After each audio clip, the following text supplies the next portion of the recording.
Oke, balik lagi di Kertis Abis Podcast. Masih bersama aku, Faris Ubaidillah. Dan masih di podcast dimana kita akan mencari keseimbangan dalam kehidupan kita dengan sedikit membuka pemikiran kita. Dan hari ini aku mau ngebahas tentang sesuatu hal yang sebenarnya udah lama gak aku bahas, itu tentang kantor. Jadi kan kemarin aku dapat kesempatan untuk ngobrol sama beberapa orang dari, ya mereka pemilik perusahaan startup gitu ya. Dan mereka mungkin usianya sudah di atas 40 tahun karena mereka ibaratnya di situ sih mereka punya investor dan mereka akhirnya bisa membangun satu perusahaan lagi gitu. Dan sejujurnya usia 40 tahun itu sudah bukan lagi milenial. Dan mereka sebenarnya saat ini lagi nyari cara bagaimana caranya agar mereka bisa memanage kaum milenial gitu. Nah, memanage kaum milenial itu tantangannya adalah mulai dari interview bahkan. Contohnya pada saat interview mereka bagus banget, wah ngomongnya pinter, pengalamannya luar biasa, skill setnya memang ada, atau sertifikatnya banyak, bagus dong, kenapa nggak di-hire? Akhirnya di-hire lah mereka semua ini. Nah, pada saat setelah di-hire, ternyata nggak ada yang deliver satupun dari apa yang ibaratnya kita lihat pada saat interview dan di CV-nya itu sendiri. Sehingga kita mulai mempertanyakan, ini mereka dapat sertifikat ini dari mana? Mereka bisa mendapatkan keilmuan mereka ini yang CV-nya sampai bagus itu dari mana? Dan apa yang sebenarnya kita lihat waktu di interview tersebut?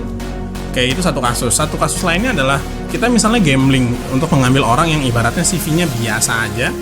Kemudian dari interview pun dia biasa aja. Tetapi ternyata pada saat bekerja jadi deliver gitu. Nah, kalau udah masuk terus ternyata dia bagus, ini ada dua nih.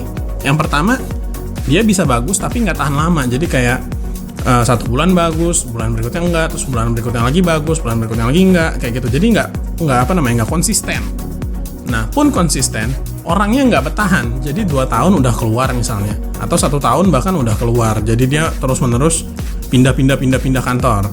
Atau yang terakhir, yang ketiga, bagus kerjanya tapi nggak punya skill manajerial personal, jadi ujung-ujungnya drama lah sama orang kantor lainnya.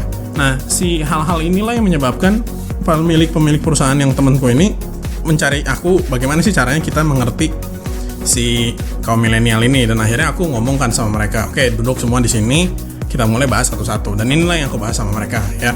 Yang pertama adalah interview yang tadinya sudah ibaratnya sudah dipakamkan seperti itu, udah nggak cocok sama zaman sekarang.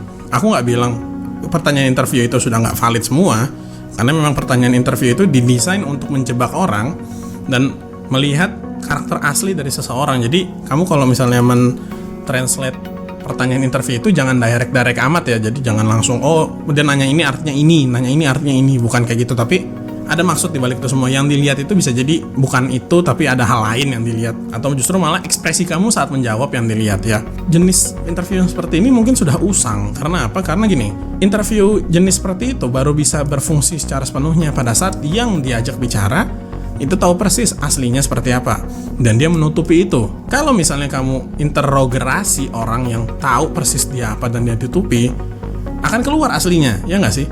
Tetapi milenial kebanyakan itu nggak paham sama apa dirinya sendiri mau. Dia itu siapa? Kita masih dalam proses dimana pencarian jati diri kita ini yang belum kelar. Pada saat datang interview dengan kondisi seperti itu, ya kita jadinya bisa menunjukkan hal yang aslinya bagus gitu, ya nggak sih? Tapi itu pun bukan aslinya, karena apa? Karena dibalik itu semua ada lagi. Even itu pun belum, masih ada kulitnya lagi, masih ada dalamnya lagi, dan dalamnya lagi. Itulah yang menyulitkan dari milenial, bahwa milenial di usia yang seharusnya mereka sudah lebih stabil personalitinya, kebanyakan lebih nggak stabil. Karena apa? Karena memang environment-nya seperti itu. Kita dididik untuk terus-menerus menjadi anak kecil, kasarnya ya. Aku pribadi adalah orang yang menjadi objek dari riset tertentu, di mana di situ dilakukan apakah manusia zaman sekarang itu atau generasi milenial itu masih terjebak dalam masa kecilnya, dan aku termasuk orang yang masih terjebak dalam masa kecilku gitu ya. Karena aku masih suka nonton kartun, aku masih suka nonton Kamen Rider, aku masih suka nonton hal-hal yang ibaratnya berbau-bau dengan fantasi. Kemudian juga tontonan zaman sekarang itu yang paling booming itu yang justru yang fantasi, kayak Marvel, Avengers. Kita harus akuin bahwa itu lebih mirip kartun daripada lebih mirip film action zaman dulu. Aku nggak melihat Stabber film baru, tapi maksudnya Taken, terus kemudian apalagi ya James Bond tuh apa sih? Ya James Bond, terus kemudian Mission Impossible itu se-booming itu, nggak se-booming Avengers lah. Nah, di dunia yang seperti ini orang masih sering berfantasi sama dirinya sendiri. Akhirnya pada saat kamu ngorek orang tersebut, yang keluar bukan aslinya melainkan bentuk ideal dari orang tersebut. Jadi kita membayangkan idealisme kita nih. Kita punya bayangan kita itu orangnya sekeren apa. Itulah yang keluar pada saat dipertanyakan interview dengan model yang sekarang. Pertanyaan yang menurut aku paling usang itu adalah, seperti apa kamu melihat 5 tahun lagi di perusahaan ini? Kalau misalnya kamu masuk di perusahaan ini 5 tahun itu kamu ngasih apa? Nah, bentuk ideal kita, ya nggak sih?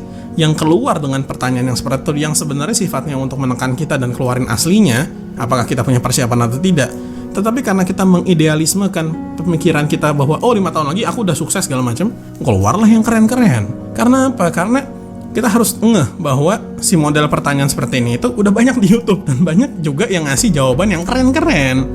Apakah itu jawaban yang benar? Sebenarnya belum tentu benar, karena interview itu kan sebaiknya kan personalize ya, tiap karakternya itu dilihat dulu sebelum datang interview lewat dari CV-nya. Nah, habis itu bentuk interviewnya disesuaikan dengan karakter orang tersebut, sehingga kita bisa menyesuaikan dan melihat aslinya mereka seperti apa. Tetapi karena kita memainkan sistem dan memang merepotkan sekali kalau misalnya harus mempersonalize setiap interview, akhirnya banyak orang-orang yang tidak tersaring gara-gara sistem ini. Banyak orang-orang yang sebenarnya memang memiliki potensi untuk konsisten, tetapi dia tidak memiliki skill komunikasi dari kuliahnya karena dia sangat fokus kepada akademiknya, kemudian dia sangat fokus kepada sesuatu hal yang sifatnya itu praktikal, dan jarang ngobrol sama orang, apalagi orangnya introverted. Parah dah, kombinasi yang luar biasa. Akhirnya nggak bisa tersaring gitu sih. Banyak teman-teman aku juga yang generasi milenial curhat sama aku betapa susahnya mereka nyari kerja zaman sekarang, dan aku bilang ke mereka, kalian susah nyari kerja itu bukan salah kalian dan bukan salah orang lain, tetapi salah sistem. Sistem yang digunakan sekarang itu didesain untuk anulir orang-orang seperti kalian yang nggak bisa ngomong, kemudian nggak bisa menjelaskan diri kalian itu seperti apa. Karena kalian ini adalah generasi yang dididik dan dibesarkan oleh dunia digital. Seberapa sering kalian itu ngobrol dibandingkan dengan seberapa sering kalian itu ngetik di HP kalian. Aku rasa dalam hidup kita sekarang ini, tangan kita lebih kenceng daripada mulut kita sekarang ya. Even aku pun yang tadinya ngomong itu lancar banget, aku akuin ya. Aku yang 3 tahun atau 4 tahun yang lalu kalau ngomong itu nggak pernah terbata-bata. Aku bisa ngomong super cepet dan super jelas dan super terstruktur dibandingin sama sekarang. Sekarang itu aku ngomongnya mulai terbata-bata, aku sering kesilat lidah, aku sering kejelimet. Tuh kan ini aja udah kejelimet ngomong apa aku. Gara-gara aku itu jarang make mulutku ini. Itu makanya si podcast ini berguna banget buat aku untuk manasin lagi si lidahku nih yang udah agak keluh. Ya, jadi kalian untuk sementara waktu mohon maaf sampai akhirnya nanti aku bisa lancar lagi ngomongnya, terus kemudian aku bisa lebih terstruktur dan lebih koheren ngomongnya. Zaman dulu gila, aku kalau ngomong nggak ada habisnya, terus ibaratnya benar-benar yang bagus banget lah. Even pada saat aku ngedengar rekaman aku zaman dulu itu kayak keren banget. Dan itu adalah sosok ideal yang aku kejar. Nah, karena aku milenial, aku harus akuin ya. Kembali lagi pada saat interview itu kita jadinya fokus sama apa yang kita idealismekan, dan HRD mau nggak mau hanya melihat sosok ideal yang dibayangkan sama orang yang diinterview. Itulah makanya terjadi perbedaan dan kesenjangan antara sosok dia waktu interview dan sosok dia waktu lagi kerja. Karena waktu kerja dia sudah tidak lagi punya yang namanya itu sosok ideal.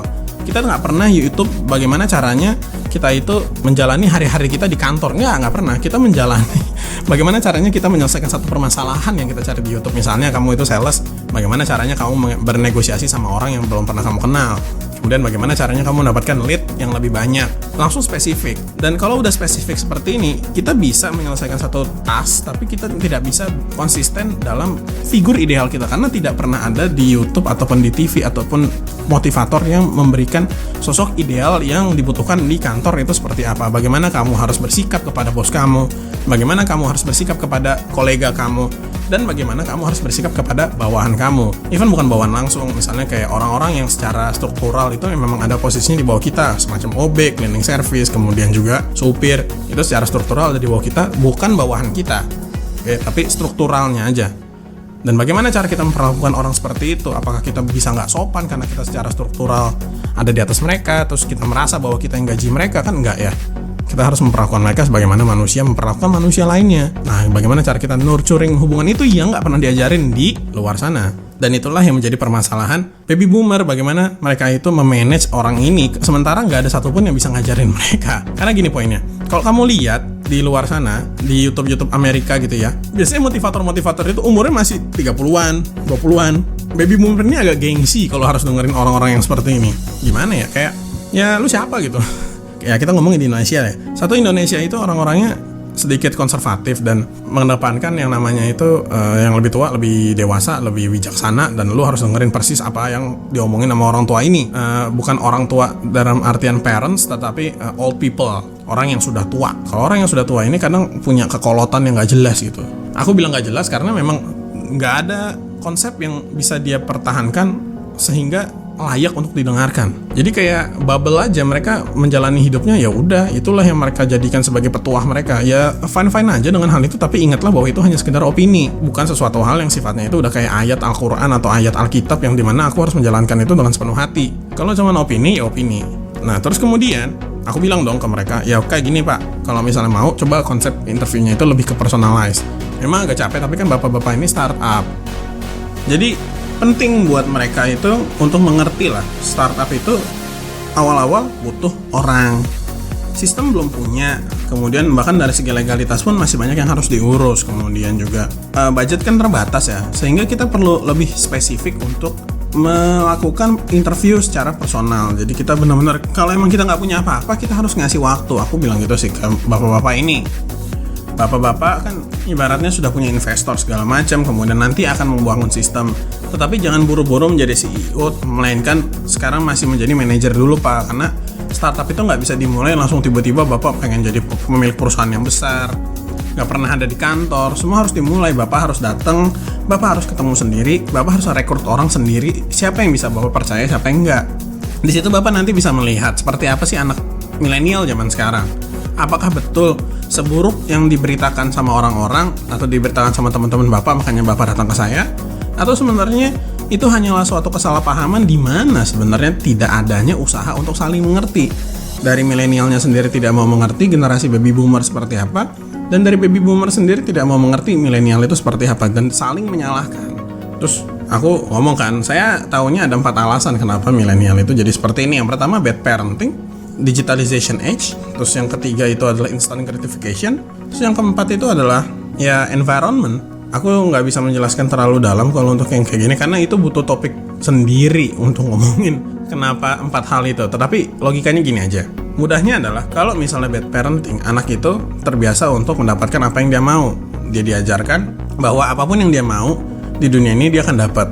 Kamu bisa lihat ada orang tua yang ibaratnya nih, anaknya jatuh, yang disalahin ubinnya, yang disalahin temboknya misalnya. Kalau misalnya dia nabrak tembok, temboknya nakal, dipukul-pukul, nakal temboknya ya, nakal.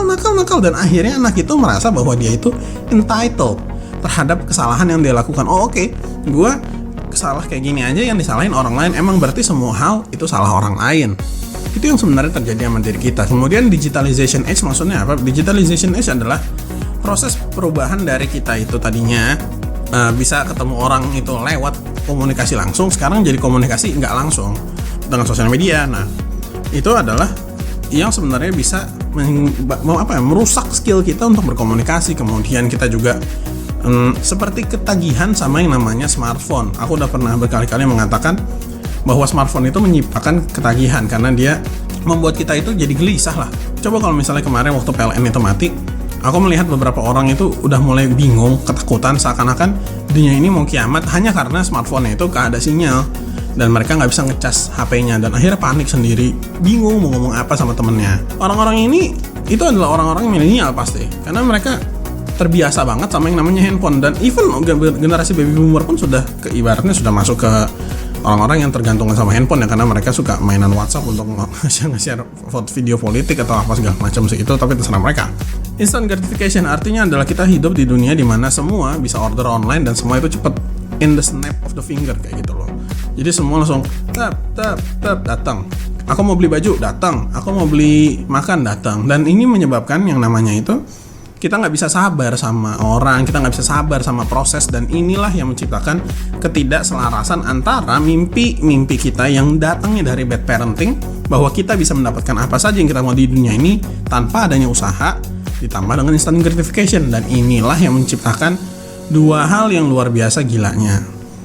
Oke, nah terakhir adalah soal environment. Environment artinya lingkungan. Lingkungan sendiri ini tidak memperhatikan yang namanya itu milenial sebagai korban. Dia hanya memperhatikan milenial sebagai pelaku. Aku nggak bilang bahwa milenial itu tidak bertanggung jawab apapun atas hidupnya, tetapi kalau misalnya terlalu fokus kepada fungsinya sebagai pelaku, maka tidak akan ada solusi yang bisa tercapai atas milenial ini. Karena satu lagi logikanya adalah kita nggak bisa berbuat apapun bahwa milenial itu adalah iron stock untuk si regenerasi perusahaan. Mau kamu startup, mau kamu nggak startup, mau kamu perusahaan besar pun, yang ada sekarang itu milenial. Atau kamu pilihannya adalah kalau nggak kamu pilih AI atau pilih milenial, pilih yang mana? Terserah, itu kan tergantung budget masing-masing. Kalau kalian nggak punya duit buat beli AI, maka saatnya punya duit buat beli milenial yang kadang mintanya nggak masuk akal. Tapi harus ada proses nurturing di sini. Ya, itu hanya sebagai singkat aja. Nah, kurang lebihnya gitu. Kenapa? Pada akhirnya sih mereka sekarang ini sedang memikirkan kembali. Nanti mungkin hari ini aku akan ketemu lagi sama mereka. Ini hari Selasa. Intinya seperti ini. Aku mau sampaikan sebenarnya lewat si podcast kali ini adalah, kalaupun kalian milenial dan kalian menerima yang namanya itu perlakuan buruk lah ibaratnya dari sekeliling kantor kalian, terus bagaimana cara mereka memperlakukan karyawan itu nggak ada bagus-bagusnya, jangan khawatir karena sebenarnya kalian nggak sendirian. Nah, bagaimana caranya kalian bisa striving dalam situasi seperti itu adalah dengan memahami satu hal aja, bahwa potensi kalian itu sebenarnya bagus, potensi kalian itu besar banget karena nggak ada satupun orang atau nggak ada satupun generasi di dunia ini yang memiliki akses informasi sebesar itu. Saat ini ya, generasi Z nanti akan memiliki informasi yang lebih banyak, tetapi saat ini masih milenial yang memegang informasi paling banyak. Dan gunakanlah informasi-informasi ini sebagai senjata kita untuk bersabar, untuk mendapatkan hasil yang kita mau. Siapapun kalian, itu pasti akan paling nggak mendapatkan apa yang kalian mau. Tapi ingatlah bahwa nggak semua yang kita mau itu akan kita dapatkan, tetapi paling nggak kita akan mendapatkan sesuatu, even itu kita nggak mau. Oke, kurang lebihnya gitu sih. So, that's it for today's podcast. See you on the next podcast. Bye-bye.